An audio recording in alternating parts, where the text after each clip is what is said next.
Hello दोस्तों, क्या हाल है आप लोगों के? आई होप आप लोग बहुत बढ़िया होंगे। मस्तान ऑफिशियल में आपका फिर से बहुत बहुत स्वागत है। आई होप आपका दिन काफ़ी बढ़िया जा रहा होगा।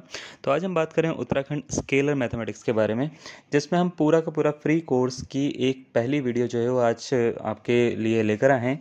पहला जो हमारा टॉपिक है इसको हम पूरा का पूरा प्रीवियस ईयर पेपर के साथ में और शॉर्ट ट्रिक के साथ में करवाएंगे। यानी इसमें पीवाईक्यूज़ के जितने भी क्वेश्चंस होंगे वो भी सारे के सारे सॉल्व होंगे, और शॉर्ट ट्रिक जितनी भी पॉसिबल होगी वो भी लिया जाएगा, हिंदी इंग्लिश दोनों लैंग्वेज में। ठीक है, तो आज का जो हमारा टॉपिक रहेगा वो रहेगा समांतर श्रेणी, यानी अर्थमेटिक प्रोग्रेशन, जिसमें हम सीक्वेंस एंड सीरीज के बारे में आपको बताएंगे और ये बताएंगे कि सीक्वेंस क्या होता है। और इसमें देखते हैं सबसे पहले हम एपी के बारे में। तो एपी क्या होता है, सीक्वेंस एंड सीरीज का पार्ट है, सीक्वेंस एंड सीरीज क्या होती है, इन सब के बारे में सबसे पहले हम थोड़ी सी इन्फॉर्मेशन आपको इसमें देंगे। सबसे पहले बात करते हैं सीक्वेंस एंड सीरीज में। अर्थमेटिक प्रोग्रेशन पढ़ने से पहले आपको ये पता होना चाहिए कि सीक्वेंस एक्चुअल में होता क्या है। एक वर्ड के ऊपर बात करेंगे मैं, सीक्वेंस। अर्थमेटिक प्रोग्रेशन जो है वो उसको हम बोलते हैं सर्वांतर श्रेणी या समांतर श्रेणी, सॉरी, समांतर श्रेणी। क्या बोलते हैं हम इसको? समांतर श्रेणी। समांतर श्रेणी जो चैप्टर है, पढ़ाई मतलब बहुत ही बढ़िया चैप्टर है। इसमें सबसे पहले तो देखो, हम ऐसे नहीं चलेंगे कि सीधा सीधा आपको बता दिया कि भाई ये एपी है, सॉल्व कर लो, आंसर आ गया। पूरा तरीके से करेंगे, थोड़ा सा टाइम मैं आपका लूंगा शुरुआत में, ताकि आपको पूरा बेसिक समझाऊं। उसके बाद मैं आके सीधा आपको क्वेश्चन दूंगा। क्वेश्चन में 4 ऑप्शन आपके पास में होंगे, ऑप्शन में आपको सॉल्व करके ये बताना है कि कौन सा इसका करेक्ट आंसर होगा। और उसके बाद साथ ही साथ आपको होमवर्क क्वेश्चन भी देना शुरू कर दूंगा मैं आपको। तो चलिए सबसे पहले हम बात करते हैं। जब भी अर्थमेटिक प्रोग्रेशन पढ़ रहे हैं तो हमारे को एक चीज पढ़नी चाहिए जिसका नाम है सीक्वेंस। सीक्वेंस क्या होता है? सीक्वेंस एक तरह का जो होता है, it is a type of function. एक तरह का फंक्शन होता है। अब फंक्शन का मतलब ये नहीं है कि हम शादी ब्याह वाले फंक्शन की बात कर रहे हैं। मैथमेटिक्स में फंक्शन का मतलब बहुत अलग होता है, थोड़ा समझाएंगे इसको भी। In which every element of domain is a natural number. Natural number, या मैं ऐसे भी बोल सकता हूँ, in which domain is the set of natural number. तो क्या होता है कि कोई भी सीक्वेंस होता है ना। अब यहाँ पे मैं थोड़ा सा इसको डेफिनेशन को क्लियर करता हूँ। सीक्वेंस एक तरह का फंक्शन होता है, या एक टाइप होता है फंक्शन का, जिसमें डोमेन जो होता है, ठीक है, फंक्शन का जो डोमेन होता है वो सेट ऑफ नेचुरल नंबर होता है। इसका मीनिंग क्या है? कोई भी अगर आपको फंक्शन दे रखा होता है तो उसको इस तरीके से दिखाते हैं, एफ फ्रॉम, इसको क्या पढ़ते हैं? फ्रॉम, ठीक है, एन टू, उसके बाद जो भी आप नंबर पे इसको बनाना चाहते हो, हम मान लेते हैं रियल नंबर पे, तो एन टू आर, इस तरीके से पढ़ते हैं। और इसको डिनोट करा जाता है x n is equal to, ऐसे करके, ठीक है, x n is equal to. उसके बाद यहाँ पे कुछ ना कुछ लिख दिया जाता है, इसके आगे सीक्वेंस का नाम बता दिया जाता है कि वो सीक्वेंस क्या है। तो कोई भी अगर फंक्शन होता है ना, तो फंक्शन को एक्चुअल में ऐसे लिखा जाता है, f x is equal to, suppose करो एक्स स्क्वायर लिख दिया, such that x belongs to n. तो इसका मीनिंग क्या है? इसका मीनिंग ये है कि कोई भी प्राकृत संख्या x की जगह पे आप रख सकते हो, प्राकृत संख्या यानी नेचुरल नंबर आप रख सकते हो। तो इसका आंसर क्या क्या आएंगे? जैसे सपोज करो मैंने 1 रखा तो 1 का स्क्वायर, 2 रखा तो 2 का स्क्वायर यानी 4 आ जाएगा, 3 रखा तो 3 का स्क्वायर आ जाएगा, x की जगह पे मैं 4 रखूंगा तो 4 का स्क्वायर आ जाएगा। अगर मैं ऐसे ही चलता रहा, मैंने आपसे बोला कि भैया इसके 100वें नंबर पे क्या आएगा, तो आप बोलोगे 100 का स्क्वायर आ जाएगा। 1000वें नंबर पे क्या आएगा, तो आप बोलोगे 1000 का स्क्वायर आ जाएगा। 999 नंबर पे क्या आएगा, तो आप बोलोगे 999 का स्क्वायर आ जाएगा। या 9999 नंबर पे क्या आएगा, तो इसका स्क्वायर आ जाएगा। तो सीक्वेंस एक्चुअल में एक तरह का जो होता है ना, वो रूल होता है। फंक्शन जो होता है, कोई भी फंक्शन एक तरह का रूल होता है। जैसे मैंने कोई फंक्शन बनाया एक्स क्यूब, है ना, तो इसका मतलब क्या होगा? 1 क्यूब, 2 क्यूब, 3 क्यूब, 4 क्यूब, है ना। ऐसे करते करते तो हो क्या रहा है, इसमें 1 से लेके नंबर रखे जा रहे हैं, नेचुरल नंबर जितने भी हैं, और उसमें सबका क्या हो रहा है? क्यूब हो रहा है। तो क्यूब हो रहा है, तो इसका मतलब ये है कि अगर मैं से कोई भी आगे का कोई भी नंबर पूछा जाता है, कि आपसे बोल दिया कि 201 नंबर पे क्या आएगा, तो इसका मतलब ये है कि 201 का क्यूब आएगा, ये मतलब इसका होता है। तो सीक्वेंस मतलब एक तरह का रूल फॉलो हुआ है ना यहाँ पे, कि कोई भी नंबर पूछा जा रहा है तो उसका आप क्या कर दे रहे हो? क्यूब कर दे रहे हो। जैसे मान लेते मैंने बोल दिया कि भाई f x is equal to 3x+5 है, या 3x+1 है। मैंने बोला कि भैया पहला नंबर क्या होगा इसमें, तो आप बोलोगे कि जो पहला नंबर 1 डालने पे आएगा, तो वो जो नंबर आएगा वो आएगा इसका 3 और 1 4 आ जाएगा, है ना। उसके बाद अगर मान लेते हैं मैं x की जगह पे 2 डाल देता हूँ, तो 2 डालूंगा तो आप बोलोगे 3 दूनी 6 और 1 7 आ जाएगा। 3 डालूंगा तो 10 आ जाएगा। 4 डालूंगा तो कितना आ जाएगा? 13 आ जाएगा। 5 डालूंगा तो कितना आ जाएगा? 16 आ जाएगा। ऐसे कर करके हम इसको आगे बढ़ा सकते हैं। तो कहने का मतलब ये है कि अगर मैं आपसे कुछ भी पूछता हूँ, मैंने आपसे पूछा कि भाई 10वें नंबर पे क्या आएगा, तो आप बोलोगे सर इसमें 10 डाल दो एक्स की जगह पे, आपका आंसर मिल जाएगा 31। मैंने बोला इसमें 20वें नंबर पे क्या आएगा, तो आप बोलोगे 20 डाल दो सर इसकी जगह पे, 20 के 60 और 61, 61 इसका आंसर हो जाएगा, है ना। तो कहने का मतलब ये है कि इसमें एक रूल फॉलो हो रहा है ना, कि कोई भी नंबर है उसकी 3 से मल्टीप्लाई करी जा रही है, उसमें एक ऐड करा जा रहा है ना। 3 से मल्टीप्लाई करी जा रही है, एक ऐड करा जा रहा है। तो इस तरह के जो होते हैं ना बहुत सारे सीक्वेंस बनाना पॉसिबल होते हैं। इनफाइनाइट नंबर ऑफ सीक्वेंस जो होते हैं वो बहुत ज़्यादा पॉसिबल होते हैं इसमें बनाने। तो ये जितने भी सीक्वेंस होते हैं, सीक्वेंस अगर कुछ पर्टिकुलर प्रॉपर्टी को फॉलो करें तो उनको हम प्रोग्रेशन बोलते हैं। प्रोग्रेशन क्या होता है, अब इसका मीनिंग थोड़ा समझाते हैं। जैसे सीक्वेंस है, सीक्वेंस में हमने क्या करा था, एक्स की जगह पे कोई नेचुरल नंबर डाला था। प्रोग्रेशन क्या होता है कि मान लेते हैं आपके पास में मैंने दो सीक्वेंस बनाए, एक बनाया 3x+1, एक बनाया मैंने f(x)=x+5। ठीक है, इसको जरा थोड़ा सॉल्व करते हैं। f(x)=3x+1 में x की जगह पे मैं वैल्यू डालना शुरू करता हूँ, 1 2 3 4 नेचुरल नंबर डाल रहा हूँ मैं, ठीक है, प्राकृत संख्या। तो मैं डालूंगा तो कितना आएगा, 3 और 1 4 आ जाएगा, 7 आ जाएगा, फिर 10 आ जाएगा, फिर 13 आ जाएगा, फिर ऐसा करते करते अगर मैंने यहाँ पे x की जगह पे नेचुरल नंबर डालने शुरू करे तो क्या आएगा, 6 आएगा, 7 आएगा, 8 आएगा, 3 डालूंगा तो 8 आएगा, 4 डालूंगा तो 5 4 9 आ जाएगा, 5 डालूंगा तो 10 आ जाएगा, है ना, ऐसे करते करते आ जाएंगे।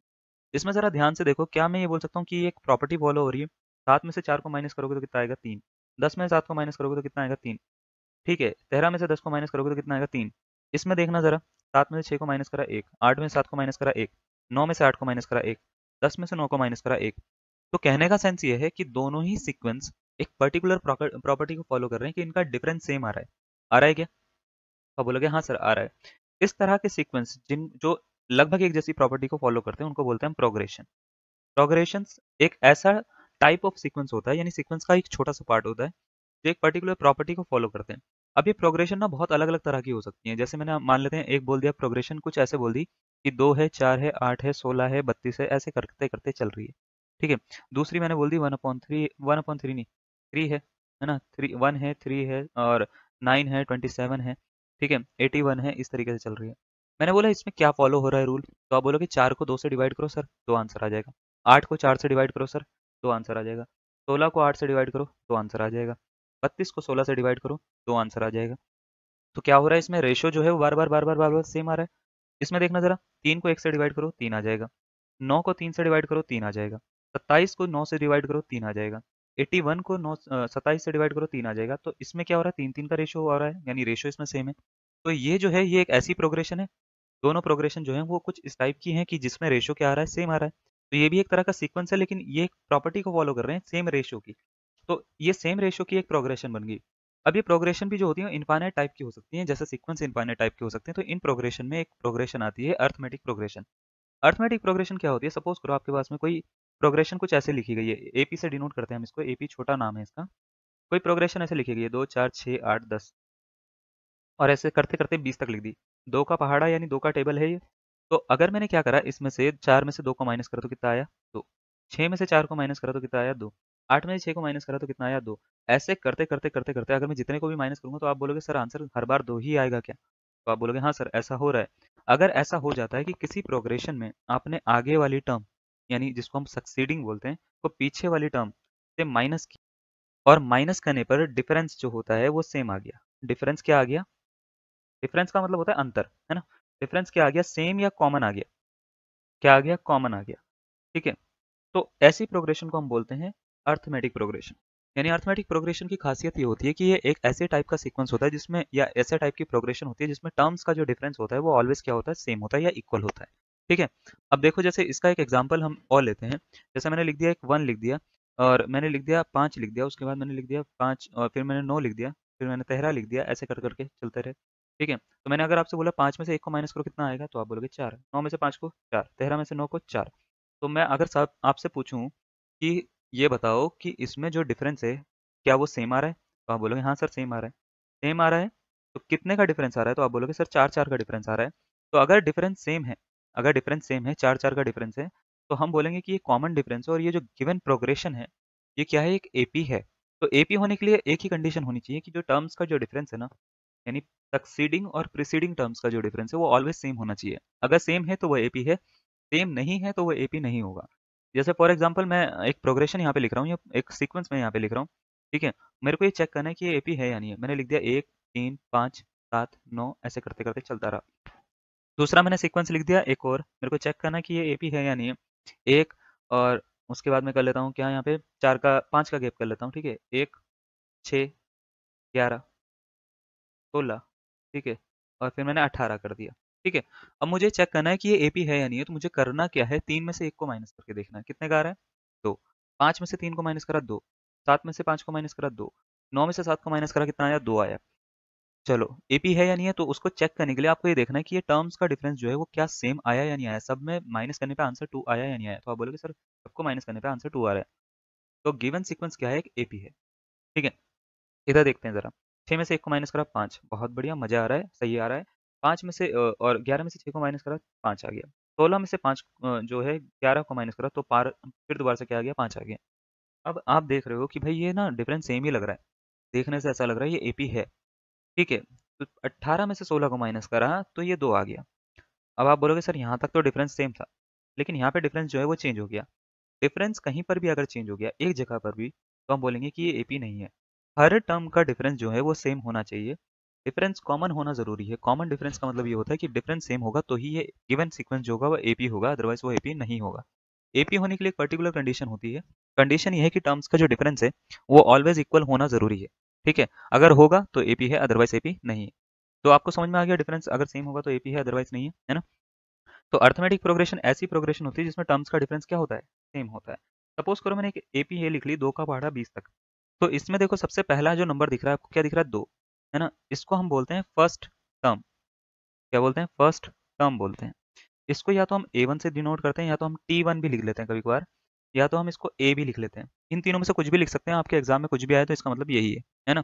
सेकेंड टर्म जो होती है, ये दूसरा नंबर होता है, ये जो दूसरा नंबर दिख रहा है ना 4, ये होती है सेकंड टर्म। ठीक है, इसको हम किससे डिनोट करते हैं, इसको हम डिनोट करते हैं A2 से।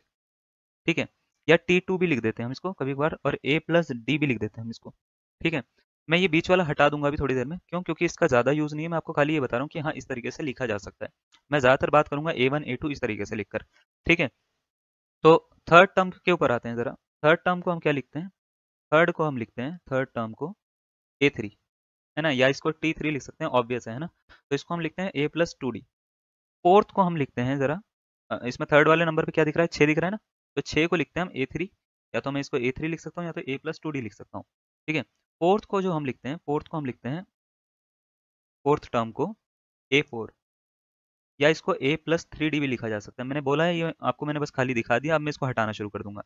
ठीक है, क्योंकि वो लिखने में टाइम ज़्यादा लगेगा। फिफ्थ टर्म को हम क्या लिखते हैं, तो आप बोलोगे सर A5 लिख लो, इसको लिख लो A प्लस 4D। कुछ चीज़ समझ में आई आपको मैं कर क्या रहा हूँ। मैंने जब फर्स्ट टर्म लिखी थी तो उसका मैंने लिखा था A, सेकंड टर्म को मैंने A2 लिखा, या मैंने इसको A प्लस डी लिखा, है ना। थर्ड टर्म को मैंने क्या लिखा, थर्ड टर्म को मैंने A प्लस 2D लिखा। यानी अगर यहाँ पे A3 है तो यहाँ पे D के बगल में क्या दिख रहा है, 2, है ना। फोर्थ टर्म को मैंने क्या लिखा, A प्लस 3D लिखा, यानी अगर यहाँ पे 4 है तो यहाँ पे D के बगल में क्या नंबर दिख रहा है, 3। फिफ्थ टर्म को मैंने क्या लिखा, A प्लस 4D लिखा, यानी अगर यहाँ पे 5 है तो मैंने क्या लिख दिया, 4 लिख दिया। तो कुछ समझ में आ रहा है, जो D के बगल वाला नंबर है एक्चुअल में वो यहाँ पे इस नंबर ऑफ टर्म से एक कम है ना। तो आप बोलोगे हाँ सर, यहाँ अगर 5 लिखा हुआ है तो यहाँ पे 4 लिखा हुआ है ना। 4 लिखा हुआ है तो इसका मतलब अगर मैंने बोला A19 बता दो तो आप बोलोगे सर एक कम कर दो, A18 हो जाएगा। मैंने बोला A69 बता दो तो आप बोलोगे A प्लस 68D हो जाएगा। बात समझ में आ रही है ना। तो इतना मतलब मेरे को समझ में आ रहा है कि जो भी मैं टर्म लिखूंगा वो एक कम होगी, है ना। तो अगर मैं ऐसे करते करते करते करते मान लेते हैं मैं लास्ट टर्म तक चले जाऊं, लास्ट टर्म यानी जहां पे ये एपी खत्म हो गई, कहाँ पे खत्म हुई है, 20 पे। लास्ट टर्म को हम इसको nth टर्म भी बोलते हैं कभी कभार ना। ठीक है, nth टर्म, तो nth टर्म को हम ए एन से डिनोट करते हैं। अगर मैंने बोला कि भाई इसके लिए एक फॉर्मूला जनरेट करने की कोशिश करो, तो आप बोलोगे सर बड़ा आसान है, ए तो ऐसे ही रहेगा, डी जो आएगा ना इसके बगल में जो नंबर आएगा वो इससे एक कम होगा। यानी अगर यहाँ पे 5 लिखा है तो यहाँ पे 5 से एक कम, 5 माइनस एक 4 होगा। यहाँ पे 6 लिखा है तो 6 माइनस एक लिखा होगा। तो ए एन अगर यहाँ पे लिखा हुआ तो a plus n minus one into d लिखा होगा। तो ये एक फॉर्मूला है जो आपको ध्यान में रखना है, ए एन बराबर होता है a plus n minus one into d. तो चलिए आप इसका स्क्रीनशॉट ले सकते हैं, हम आगे बढ़ते हैं। ठीक है, अब यहाँ पे हमने एक फॉर्मूला पढ़ा, एक एपी लिखी थी हमने। ठीक है, 2 4 6 8 ऐसे करते करते 20 तक लिखा था। हमने एक फॉर्मूला पढ़ा, ए एन बराबर होता है a plus n minus one into d. इसको थोड़ा थोड़ा सा ना समझते हैं, इस फॉर्मूले को ना, इस फॉर्मूले को थोड़ा तोड़ते हैं। जैसे ए एन होता है ना, ए एन क्या होता है, इसमें ए एन होता है लास्ट टर्म। लास्ट टर्म यानी लास्ट नंबर क्या दिख रहा है आपको यहाँ पे, तो आप बोलो कि 20 दिख रहा है, सर ये 20 जो होगा ना ये लास्ट टर्म होगी इसमें। ए जो होता है, ए होती है फर्स्ट टर्म। फर्स्ट टर्म इसको A1 भी लिखा जाता है, कोई दिक्कत नहीं है, इसको A भी लिखा जाता है। ठीक है, यानी पहला नंबर जो आपको दिख रहा है यहाँ पे, तो आप बोलोगे सर यहाँ पे मेरे को 2 दिख रहा है, तो मैंने यहाँ पे 2 दिखा दिया लिखकर। डी जो होता है इसको बोलते हैं हम कॉमन डिफरेंस, जिसकी मैं बात कर रहा हूँ अब तक, कि डिफरेंस जो होता है वो कॉमन होना चाहिए, सार्वंतर बोलते हैं हम इसको हिंदी में, कॉमन डिफरेंस। इसको डी से डिनोट करते हैं और इसका एक फॉर्मूला होता है डी बराबर A N minus A N minus one. ठीक है, एक कंडीशन होती है एन जो है वो ग्रेटर देन इक्वल टू 2 होना चाहिए इसमें। ठीक है, ये फॉर्मूला ऐसा कुछ एज इट इज यूज नहीं है, इसका बहुत ज्यादा कुछ यूज नहीं है, लेकिन आपको पता होना चाहिए कहीं पे भी अगर आपका आ जाता है तो आपको पता होना चाहिए कि डी की वैल्यू कहाँ से कहाँ तक जा रही है, क्या क्या पूछा जा रहा है, क्या हो रहा है। एन जो होता है एन होता है number of terms, number of terms. अब ये क्या होता है, मान लेते हैं कभी भी ना आपको, जैसे मान लेते हैं ये दो का टेबल है ना, मैंने आपसे बोला कि भाई पहली टर्म क्या है तो आप बोलोगे दो है, दूसरी टर्म क्या है चार है, तीसरी टर्म क्या है छः है। ऐसे करते करते करते करते 20 कितनी बारी में आता है, जैसे दो का टेबल पढ़ते हैं ना, दो एकम दो, दो तीन चार, दो तीन छः, दो चौक आठ, 20 कौन से नंबर पे आता है, तो आप बोलोगे 20 जो आता है दो धाम 20, टू टेन जा 20। तो जो वो 10 है ना, इसी को बोलते हैं हम एन। एन जो है 10वें नंबर पर जो आया है उसका 20 आया है। तो एन की जो वैल्यू होती है वो एक्चुअल में बताती है कि कितनी टर्म हमारे को जरूरत पड़ी है ये 20 तक पहुंचने के लिए। ये नंबर ऑफ टर्म्स जो होती है उसको हम डिनोट करते हैं एन से, और इन चारों में एक रिलेशन होता है ए एन बराबर a plus n minus one into d वाला, ये वाला। ठीक है, जब भी ये रिलेशन आपको करना हो, ठीक है, तो इसमें चार चीजें ही आपको दी होती हैं, एक तो लास्ट टर्म, पहली term, number of terms, common difference. इनमें से कोई भी तीन चीजें आपको दे दी जाती है, चौथी वाली आपसे पूछ ली जाती है। ठीक है, जब भी पूछी जाएगी तो आपको यही वाला फॉर्मूला आपको यूज करना है। कुल मिला के फॉर्मूले जो है इसमें 5 फॉर्मूले जो है आपको पढ़ने के लिए मिलेंगे, बाकी सारी शॉर्ट ट्रिक्स होंगी। तो सबसे पहला फॉर्मूला ये है, इसके ऊपर हम थोड़ा सा बात करेंगे। उसके बाद इसके ऊपर 2 क्वेश्चन मैं आपको एमसीक्यू में दूंगा, फिर मैं इसके शॉर्ट ट्रिक पे आके और चीज़ों के ऊपर आऊँगा या और बेसिक्स के ऊपर आऊँगा। तो सबसे पहले चलो इसके ना कुछ क्वेश्चन सॉल्व करते हैं। जैसे मान लेते हैं आपको कोई क्वेश्चन ऐसा दे दिया गया कि find the a, find the मैं बोल रहा हूँ 10th term of the given AP. ठीक है, अभी मैं आपको ऐसे क्वेश्चन देने शुरू कर दूंगा। पहले मैं आपको थोड़ा समझा रहा हूँ गिवन एपी। ठीक है, एपी जो दे रखी है वो दे रखी है 2, 5, 8, ऐसे करते करते करते करते आगे तक जा रही है। आपसे बोला है कि इसकी ना 10th टर्म बताओ। तो 10th टर्म निकालने के लिए एक्चुअल में ना आपको पता क्या करना है, आपको फॉर्मूला यही वाला यूज करना है, ए एन बराबर a plus n minus one into d. ठीक है, यही वाला फॉर्मूला यूज करना है। आपको बस ये सोचना है कि निकालना क्या है, गिवन क्या है। ठीक है, उसके बेसिस पे आपका आंसर निकालना है। अब देखो जरा यहाँ पे करना क्या होगा ना, आपको सबसे पहले ये देखना होगा कि आपको गिवन क्या है। गिवन ये है, सॉल्यूशन यहाँ पे से लिखते हैं हम। गिवन ये है, आपको ए जो है वो 2 दे रखा है, डी जो दे रखा है आपको दे रखा है वो 5 माइनस 2 कितना हो जाता है, पीछे वाले में से आगे वाले को माइनस करना है हर बार डी निकालने के लिए। ठीक है, पीछे वाले में से आगे वाले को माइनस करोगे तो 5 में से 2 को माइनस करोगे कितना मिलेगा, 3। ओके, अब एन निकालना है आपको, है ना, या एन दे रखा है, जल्दी से बताइए। आपको एन दे रखा है 10, क्या निकालना है आपको, ए एन निकालना है। जो दे रखा है वो देखो 10 टर्म्स दे रखी है ना, 10 टर्म है इसमें, 10वीं टर्म निकालनी है। कौन सी निकालनी है, ए एन मतलब ए 10 निकालना है आपको, ये समझिए आप। ठीक है, 10वीं टर्म का मतलब ये होता है। तो इसमें देखो हम दो तरीके से करेंगे इसको, ए एन बराबर या तो ऐसे लिख लो a plus n minus one into d, है ना, यहाँ पे एन की जगह पे 10 डाल दो, है ना, तो ए 10 बराबर हो जाएगा कितना, 2 plus 10 minus one into D, D कितना 3, तो 2 प्लस 9 गुणा 3 नौतिया हो जाता है 27, 28, 29, इसका क्या हो जाएगा, आंसर हो जाएगा। अब पहला तरीका तो ये है। दूसरा तरीका ये है कि आपको बस कुछ नहीं करना, सीधा सीधा सा एपी को उठाना है, देखना है कि क्या दे रखा है, ए दे रखा है, डी दे रखा है ना, और आपसे क्या पूछा है, 10वीं टर्म को ए 10 लिखते हैं, तो ए 10 मेरे को पता है एक कम लिखा जाता है तो ए प्लस 9 डी, सीधा सीधा ये लिखो, 2 प्लस 9 गुणा 3 लिखो और आपका आंसर फिर भी 29 ही आएगा। तो ऐसे कर लो, ये आपका 1 सेकंड बचा रहा है या 2 सेकंड बचा रहा है, लेकिन बचा रहा है ना, जो भी बचा रहा है करने का तरीका ऐसे रखना आप।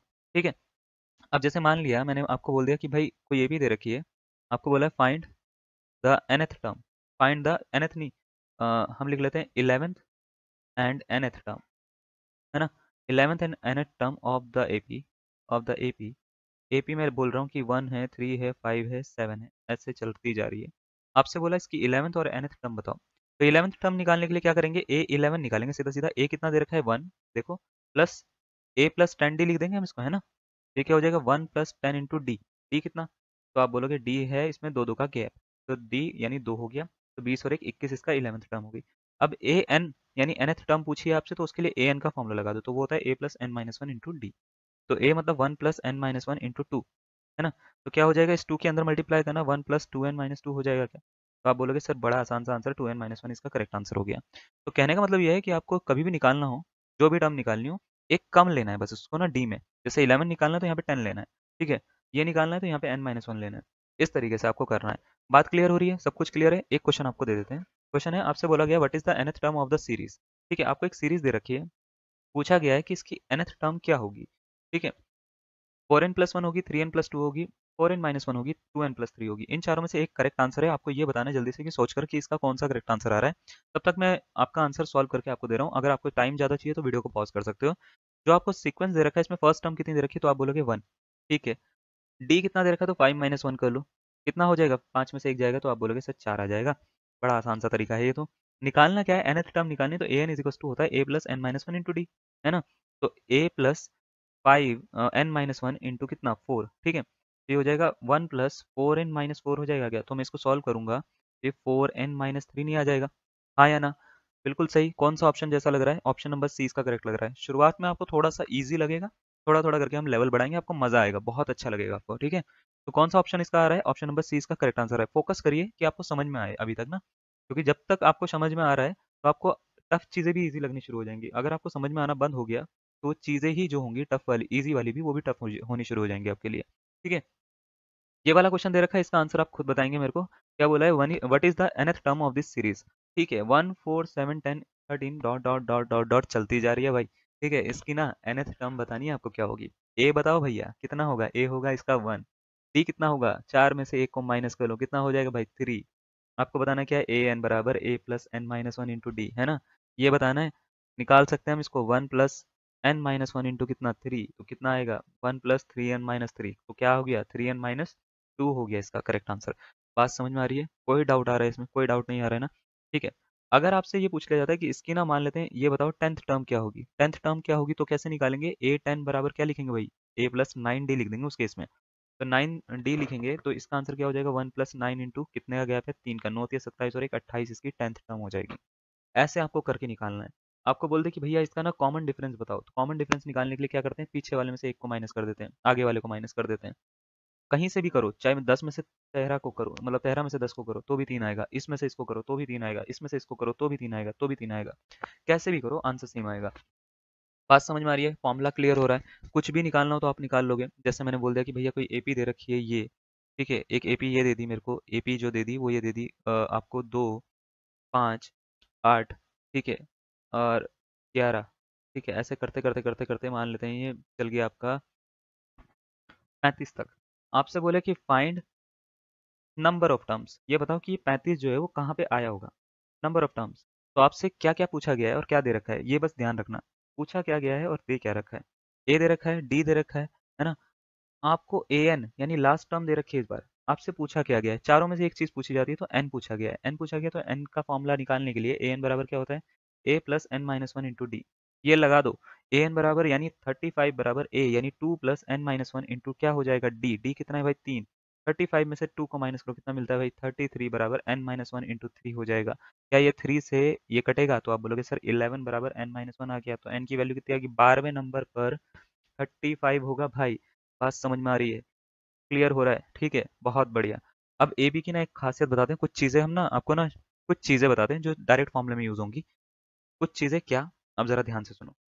ये बेसिक बेसिक थोड़ा सा क्लियर हो गया आपका, बहुत देर से हम इसकी वीडियो चला रहे हैं, आपको समझ में आ रहा होगा अब तक, है ना। अगर 3 नंबर जो है, अर्थमेटिक मीन का कॉन्सेप्ट बता रहा हूँ, अगर 3 नंबर जो है वो एपी में है तो याद रखना सेकंड नंबर जो होता है, मान लेते 3 नंबर है ए बी सी एपी में है, तो टू बी बराबर ए प्लस सी की इसकी प्रॉपर्टी फॉलो होती है। तो क्या मीनिंग है इसका थोड़ा समझाते हैं यहाँ पे। मान लेते हैं आपके पास में 3 नंबर है ए बी और सी, ये एपी में है, ठीक है। If a b c are in AP, अगर 3 नंबर क्या है एपी में है तो याद रखना जो बी जो होता है ना उसका दुगना ए प्लस सी के बराबर हो। अब इसका मीनिंग क्या है, सपोज करो 2 4 और 6, क्या ये एपी में है क्या, तो आप बोलोगे हाँ सर 2 2 का गैप है, एपी में तो है ना। तो याद ये रखना कि पहले नंबर को अगर आप ए मानते हो, दूसरे वाले को बी मानते हो, तीसरे वाले को सी मानते हो, तो 4 का दुगना क्या निकला 8, ये 2 + 6 के बराबर होगा। देखो जरा, 4 का डबल यानी इसका 2b, ये a प्लस सी यानी 2 + 6 के बराबर होगा, हर बार होगा कभी भी अगर 3 नंबर ए बी में है तो। जैसे मैंने बोला कि 1 5 और मान लेते हैं 9, ये एपी में है, ठीक है। 1 4 5 5 4 9 एपी में है, तो 5 का डबल देखो, 5 का डबल कितना होता है 10, 5 गुणा 2, ये 1 + 9 के बराबर होगा। देखो जरा 1 + 9 के बराबर है क्या, हाँ जी बिल्कुल है ना। तो ये तभी होता है जब कॉमन डिफरेंस सेम होता है, मतलब डिफरेंस जो होता है ना वो कॉमन होता है, तभी ये प्रॉपर्टी फॉलो होती है। इसको बोलते हैं प्रॉपर्टी को अर्थमेटिक मीन, क्या बोलते हैं, अर्थमेटिक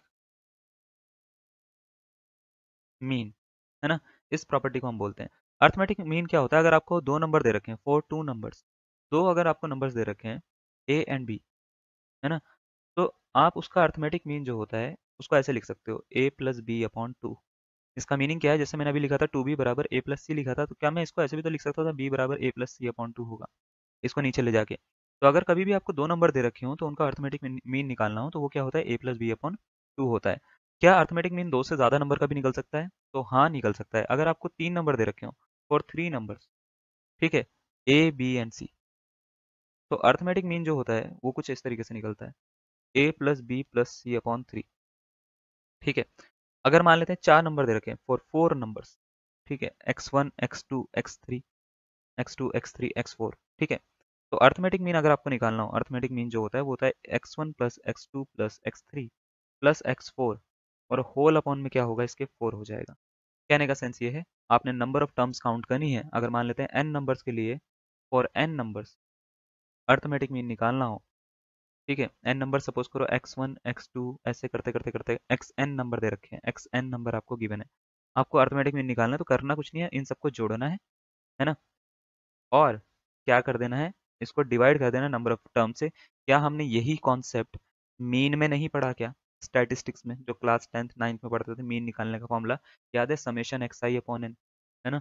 वही चीज होती है अर्थमेटिक मीन, ठीक है, तो वही है, सेम है, कुछ अलग नहीं है। तो अगर आपको बात समझ में आ गई, तीन टर्म्स दे रखी है एपी में, तो टू बी बराबर ए प्लस सी होगा। अदरवाइज हम इस तरीके से भी इसको आगे सॉल्व कर सकते हैं। बात समझ में आ गई? चलिए दूसरी प्रॉपर्टी पे आते हैं। प्रॉपर्टी में पूरी तरीके से समझाऊंगा आपको, ऐसा नहीं कि बिल्कुल छोड़ दूंगा खाली पढ़ के। अगर आपको तीन टर्म्स दे रखी हैं और कॉन्जिक्यूटिव टर्म है, कॉन्जिक्यूटिव का मतलब होता है एक के बाद एक आने वाली, ठीक है, जैसे मैंने बोला कि भाई एक के बाद क्या आता है दो, दो के बाद क्या आता है तीन, तीन के बाद क्या आता है चार, तो ये होते हैं कॉन्जिक्यूटिव नंबर। कॉन्जिक्यूटिव नंबर यानी जिनका गैप सेम हो या जो एक के बाद एक आए। अगर आपको तीन कॉन्जिक्यूटिव सम जो है वो टर्म्स दे रखी है और वो एपी में है, अगर एपी में है तो पहली टर्म को आप हर बार मानोगे ए माइनस डी, ए माइनस डी, दूसरी टर्म को मानोगे आप ए, और तीसरी टर्म को मानोगे ए प्लस डी। इसको मानने का फायदा ये है, जब भी आप A1 A2 और A3 ये मानोगे, है ना, और उनका सम गिवन है, तो आप हर बार इसका आंसर बड़ी आसानी से निकाल लोगे। ये शॉर्टकट की तरह से याद रखो, इस तरीके से हम निकाल सकते हैं। चार टर्म के लिए a minus D, A minus three D, A plus D और ए प्लस थ्री डी, पहली टर्म, दूसरी टर्म, तीसरी टर्म, चौथी टर्म को आप मानोगे, ठीक है। इसके बाद एक मोस्ट इंपॉर्टेंट प्रॉपर्टी जो है वो ये होती है कि अगर कोई एपी की पीएथ टर्म जो है वो क्यू है और क्यूएथ टर्म जो है वो पी है, तो जब भी इसकी पी प्लस क्यूएथ टर्म पूछी जाएगी तो ऑलवेज जीरो होगी। कहने का सेंस क्या है अब इसका, इसको थोड़ा समझते हैं।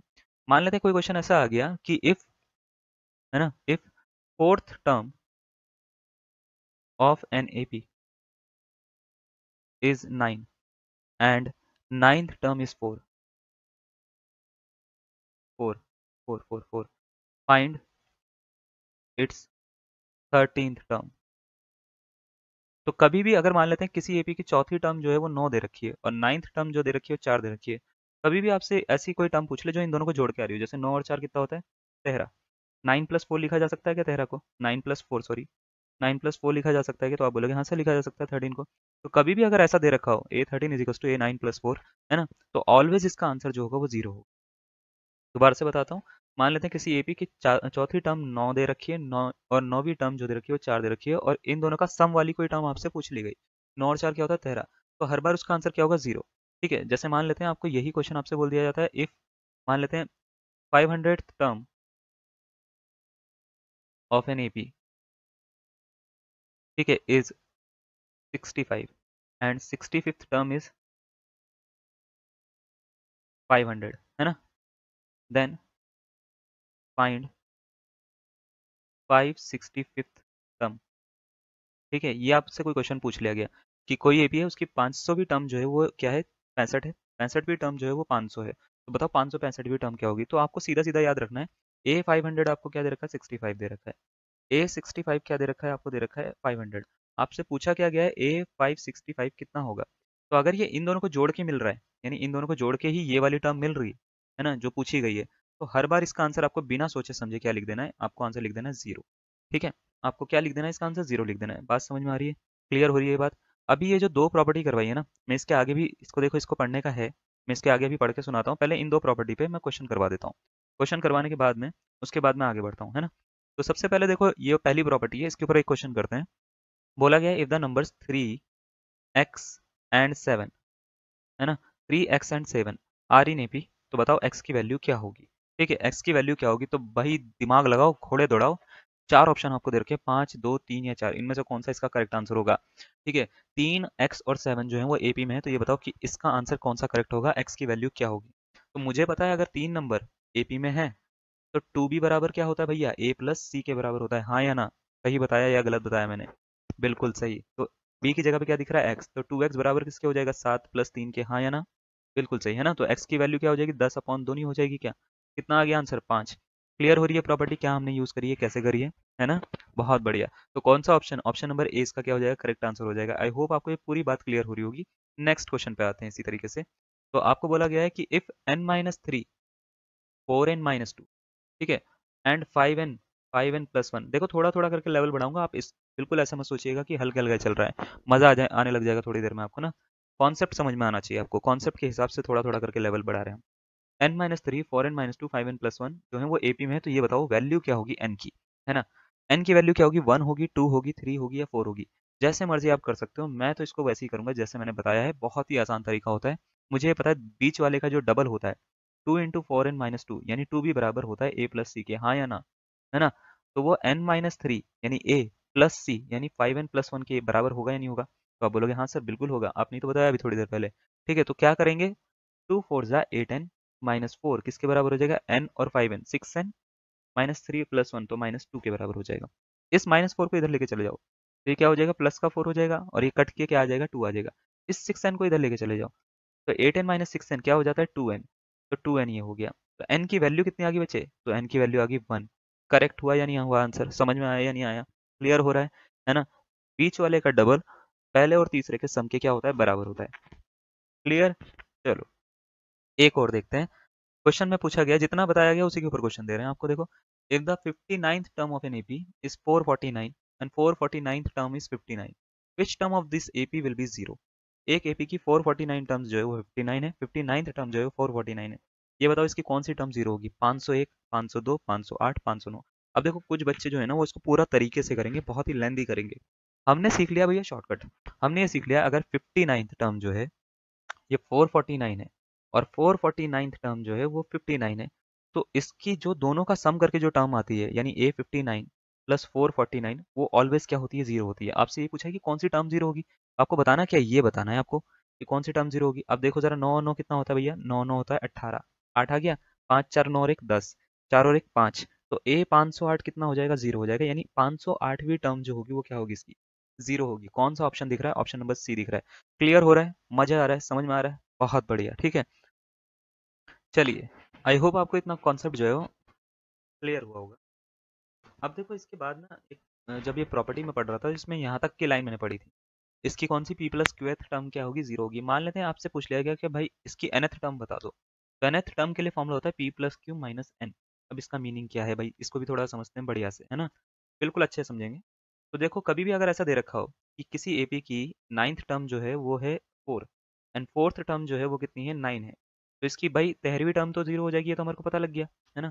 इसकी nth टर्म क्या होगी, तो अगर कभी भी निकालनी हो ना ए एन, nth टर्म, ठीक है, जब भी nth टर्म पूछेगा तो आपको क्या याद रखना है, तो nth टर्म के लिए फॉर्मूला जो होता है वो होता है p plus q minus n. अब पी प्लस क्यू, पी क्या होता है, पी होता है ये वाला नंबर जो दिख रहा है 9, तो 9 प्लस क्यू क्या होता है ये वाला नंबर, क्या 4 माइनस एन कर दो, 9 और 4 13, 13 माइनस एन इसका क्या हो जाएगा, करेक्ट आंसर हो जाएगा। बात समझ में आ रही है, p plus q minus n, बस इसका फॉर्मूला याद रखना है, आपका काम हो जाएगा। जैसे मान लेते हैं कि ये वाला क्वेश्चन दे रखा था कि इस एपी की 59th टर्म जो थी, है ना, 59th टर्म जो थी वो क्या थी, 449 थी। 449th टर्म जो थी, है ना, वो क्या थी, 59 थी। तो आपसे पूछ रहा था कि भैया इसकी कौन सी टर्म जीरो होगी, तो आपको पता लग गया था 508वीं। अगर आपसे पूछता कि इसकी nth टर्म क्या होगी, तो आपको करना क्या है, p plus q minus n, ये फॉर्मूला यूज करना है। क्या कर देना है, 59 प्लस 449 माइनस एन कर देना है, यानी इसकी जो nth टर्म होगी वो क्या हो जाएगी, वो हो जाएगी 508 माइनस एन के बराबर। बात समझ में आ गई, 508 माइनस एन के बराबर हो गई। क्लियर हो रही है ये बात, बिल्कुल क्लियर हो रही है। एक आगे की प्रॉपर्टी के ऊपर और बात करते हैं इसकी, चलो बढ़ते हैं आगे। ठीक है, अगर मान लेते हैं कोई एपी में ना सम दे रखा है, अभी तक तो हमने ये करा था एपी बराबर क्यू है, अगर एपी बराबर क्यू है ना, ए क्यू बराबर क्या है, पी है, तो ए पी प्लस क्यू क्या होगा, जीरो हो जाएगा, ये अभी पढ़ा ना हमने। और ए एन बराबर जो हो जाएगा वो जाएगा p plus q minus n, है ना। अब हम ये पढ़ रहे हैं कि अगर मान लेते हैं कोई एपी में ना pth टर्म का सम qth टर्म के सम के बराबर है, तो sp प्लस q जो होता है वो 0 होता है। अब इसको कैसे करेंगे, क्या है, इसको थोड़ा समझते हैं। सबसे पहले इसको समझने से पहले ना हमारे को पढ़ना पड़ेगा सम के बारे में, है ना, sum of n terms of n AP, of n AP. ठीक है, अगर मान लेते किसी एपी को आपने दे दिया, ये कोई एपी है, 2 से लेके मैंने वही 20 तक का एक पहाड़ा लिख दिया, 2 का पहाड़ा, 2 से लेके 20 तक लिख दिया। मैंने बोला कि इसकी भाई आपको ये पता लग रहा है कि पहली टर्म क्या है, दूसरी टर्म क्या है, कॉमन डिफरेंस क्या है और इसका सम क्या है, सब कुछ पता लग रहा है।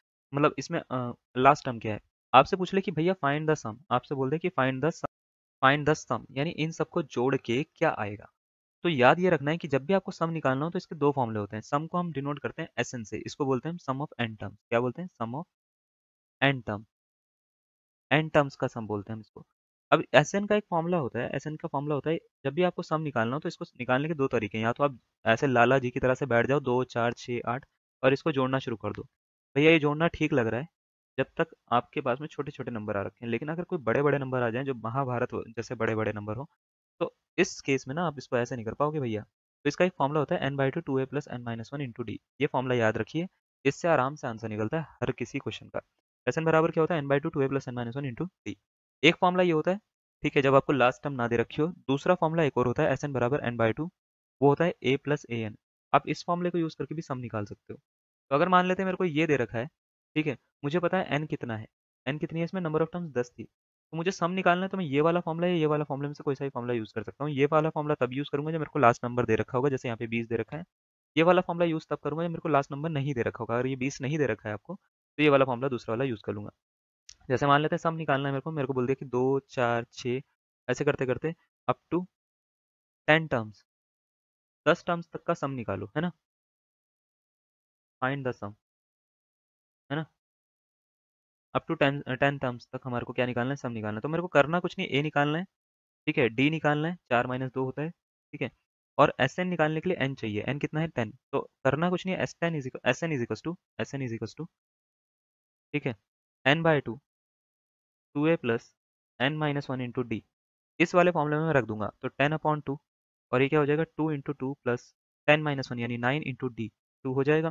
तो आप बोलोगे सर इसको लिख दो 10/2 इंटू 2 दूनी 4 और 9 दूनी 18, 18 और 4 कितना होता है भैया, 22 होते हैं शायद, है ना। तो 22 हो गया, 22 को 2 से डिवाइड करो 11, तो ये हो गया 110, इसको जोड़ के आंसर आ जाएगा।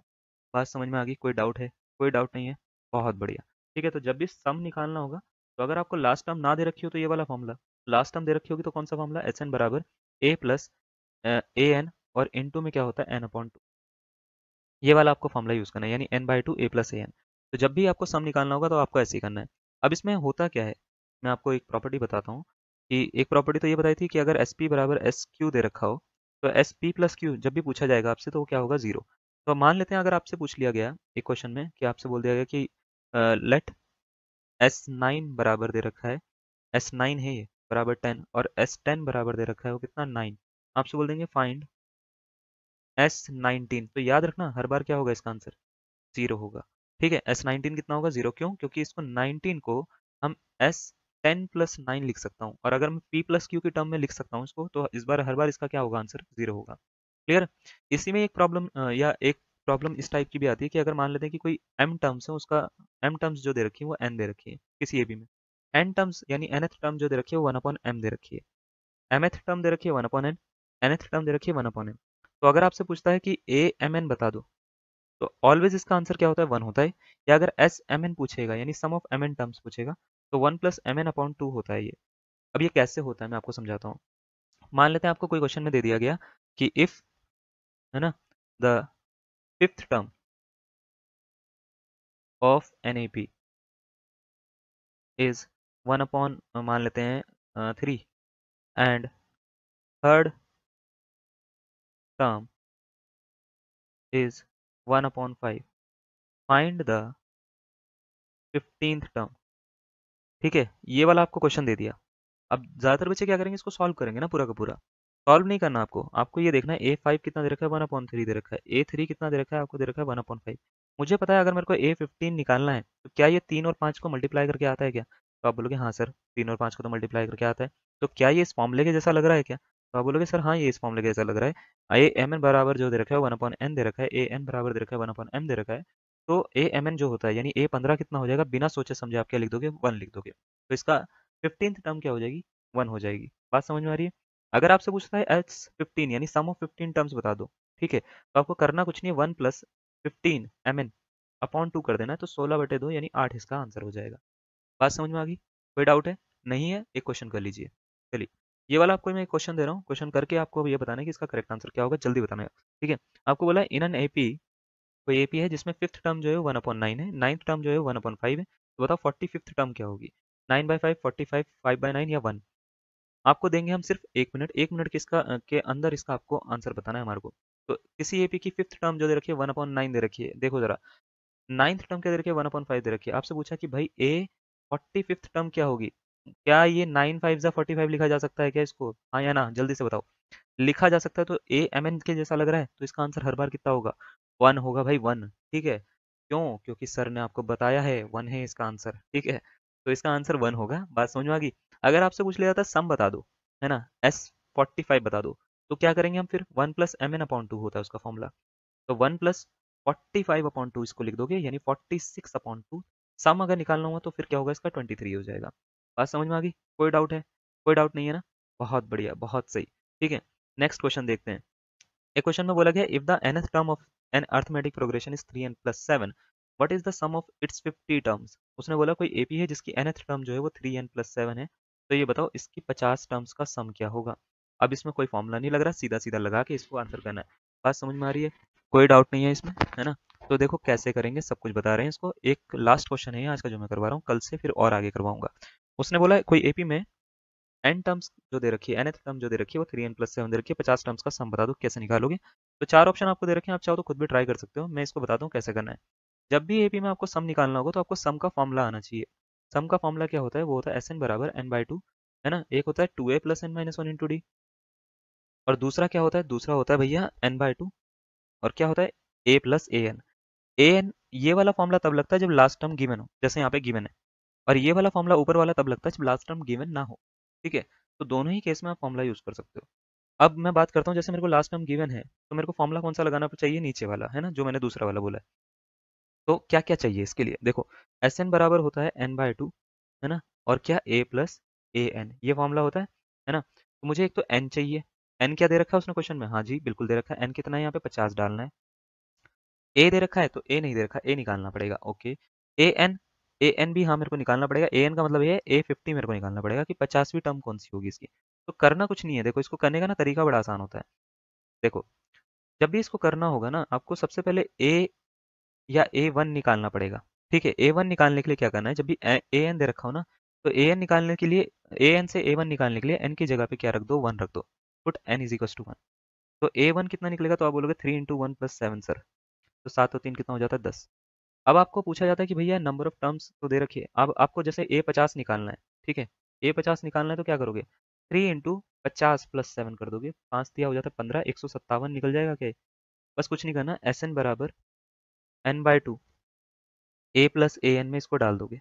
ठीक है, तो n/2, n की जगह पे कितना डालना है, S50 बराबर 50/2 हो गया भाई, है ना। a की जगह पे कितना हो गया, a की जगह पे 10 हो गया, 10 + 157, है ना।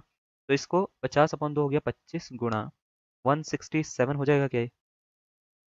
तो चलिए, बाकी आपकी कैलकुलेशन है, कैलकुलेशन आपको करनी है। देखो 25 सतह होता है 175, 5 आ जाएगा, 25 सिंह होता है 150, 150 और 7, ठीक है, तो 175 आ रहा है पीछे, 75 आ रहा है, तो ऑप्शन नंबर बी के जैसा लग रहा है, फोर्स 175 इसका करेक्ट क्या हो जाएगा, आंसर हो जाएगा। बात समझ में आ गई, कोई डाउट है? कोई डाउट नहीं है। कभी भी आपको करना हो तो इसको देखो, मैं एक तो इस तरीके से करा, इसी क्वेश्चन को मैं ऐसे भी कर सकता था कि an दे रखा है 3n+7, है ना, तो मैं यहाँ से A1 निकालता तो क्या हो जाता, 7 और 3 10, A2 निकालता, A2 कैसे निकालता, A2 निकालने का वही तरीका, ठीक है, यहाँ पे 2 डाल दूंगा, 3 दूनी 6 और 7, 7 6 13, तो उसके बाद मैं D निकालता, तो ये होता है A2 - A1, है ना, तो 13 में से क्या माइनस कर देते, 10, 13 में से 10 माइनस करोगे तो कितना मिलेगा, 3। तो D निकालने के बाद में अब मैं क्या करता, देखो A1 निकल गया, A2 निकल गया, D निकल गया। अब मेरे पास में n दे रखा था, 50 टर्म्स का सम निकालना, तो ये वाला फॉर्मूला यूज कर लेता, SN बराबर n/2, हाँ, 2a + n-1 × d। इसको सॉल्व करके भी यही आंसर मिलेगा, आप चाहे करके देख लो, 50/2 और 2 × a 20 हो जाएगा, प्लस n-1 यानी 50 - 1 49 × d, d का मतलब 3, जैसे ही आप इसको सॉल्व करोगे पूरा का पूरा, अंदर 167 ही बनेगा, 50/2 इंटू 167 बन जाएगा। और जैसे ही इसको सॉल्व करोगे वही आंसर पुराना वाला 4175 आपको मिल जाएगा। तो आप कैसे भी करो आंसर सेम ही निकलता है, बस आपको शॉर्ट तरीके से करना है ताकि आपका टाइम बचे। इसमें थोड़ा टाइम ज़्यादा लग जाएगा, उसमें थोड़ा टाइम कम लगेगा जैसे ही आप उस फॉर्मूले को यूज़ करोगे। आई होप आपको यहाँ तक का जो आज का लेक्चर है वो क्लियर हुआ होगा। कोई भी अगर आपको डाउट है या कोई भी रिगार्डिंग इसके कुछ भी आपको पूछना है या कुछ भी आपके व्यूज़ हैं, आपको पसंद आया, आपको नहीं पसंद आया, आपको ये चीज़ में कमी लगी है या किसी चीज़ में बहुत अच्छा लगा है, सब कुछ हमारे साथ में शेयर कर सकते हैं आप। हमारे ग्रुप के साथ जो है वो आप जुड़ सकते हो ताकि आपको इसके ही प्रैक्टिस पेपर भी मिलते रहें साथ साथ। ग्रुप का जो लिंक है वो आपको डिस्क्रिप्शन में मिल जाएगा। अदरवाइज आप जो है टेलीग्राम पे मैथ्सतान ऑफिशियल जो है, मैथ्सतान, ठीक है, ऑफिशियल, ये नाम आप सर्च कर सकते हो, ये हमारे ग्रुप का नाम है। और यहाँ पे आपको सारे टीचिंग मटेरियल या सारा स्टडी मटेरियल जो है वो बिल्कुल आपको जो है फ्री ऑफ कॉस्ट आपको मिलता है। तो चलिए आज के लिए इतना ही, इसी तरीके से सपोर्ट करते रहिए हमें। धन्यवाद।